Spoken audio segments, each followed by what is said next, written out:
At this time, it is my honor to introduce to you General Kevin Bergner, President of USAA, Property and Casualty Insurance Group. General Bergner served our country well, a 30-year U.S. Army career.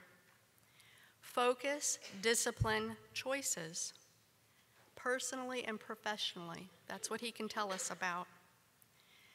General Bergner, thank you for your service to our country. Thank you for your leadership, and thank you for taking the time today to talk to us about this very important topic, distracted driving. Please join me in welcoming General Bergner.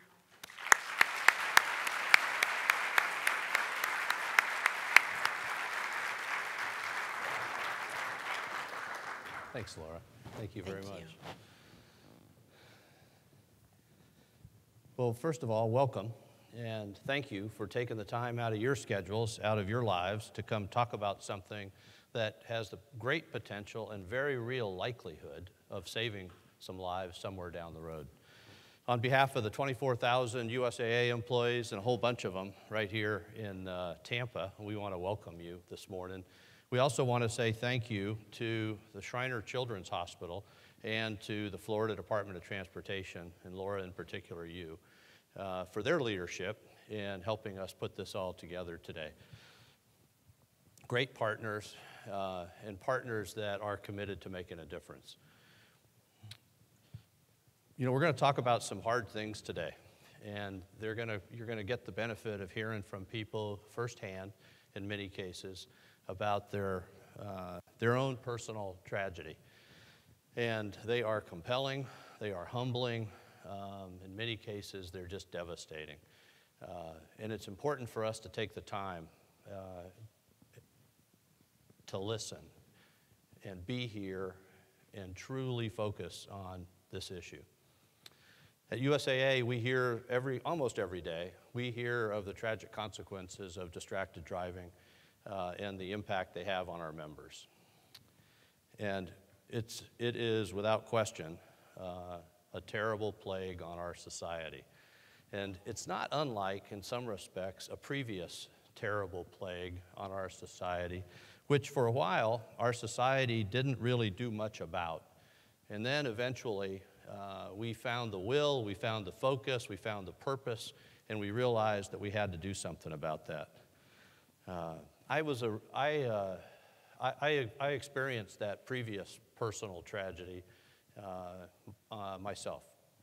On February 10th, 1967, at the intersection of Craig and Santa Fe in Corpus Christi, Texas, my mom was taking me home from Cub Scouts. In fact, it was Scoutorama, and it was at the convention center in Corpus Christi, Texas. She was my den mother.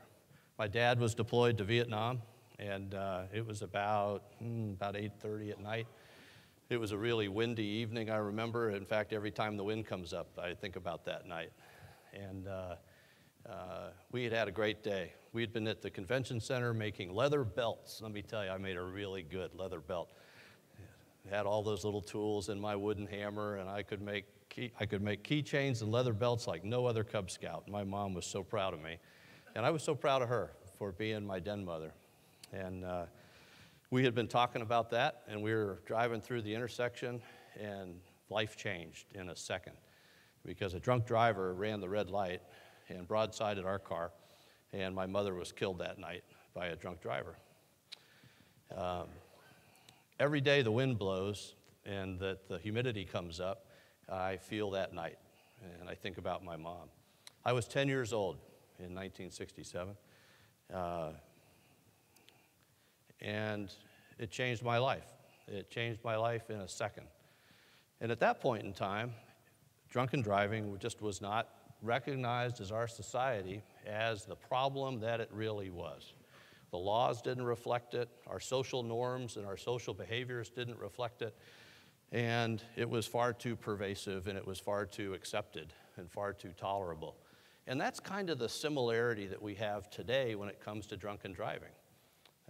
Today, we are a country of multitaskers, and multitasking is a great thing in my business because it means we are really a productive company, and I'm so proud of our employees because they can do so many different things at once, and they're just able to serve our members in such a remarkable way.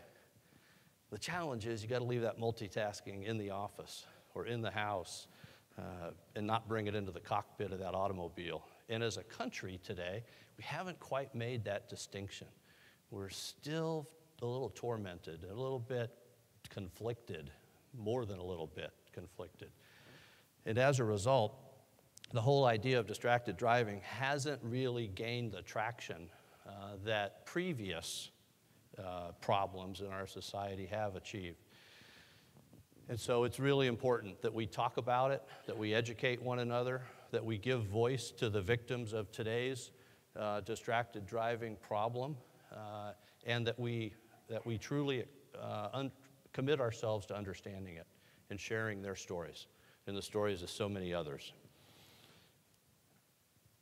There are certain people who have truly taken this on and are making a difference. And we are really honored, humbled, and truly fortunate to have many of them with us today. I had the chance for the first time in my life this morning to meet Candace Leitner, who is someone, given the story I just shared with you, you can understand why the founder and chief advocate of Mothers Against Drunk Driving means so much to me. Because she, with her own personal leadership, her own life commitment to make a difference, truly has made a difference in a way that I am so appreciative that there are much less likelihood of the kinds of tragedies that we've talked about already. So she happens to be a USAA member, which I was even more excited to hear about. And I just ask you to join me in a round of applause for Candace Leitner. Candace, would you stand up?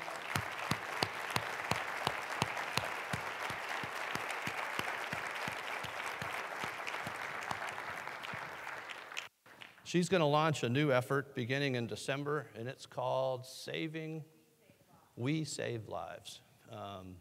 And I'm excited for that, and we're really honored to have you here today. Thank you.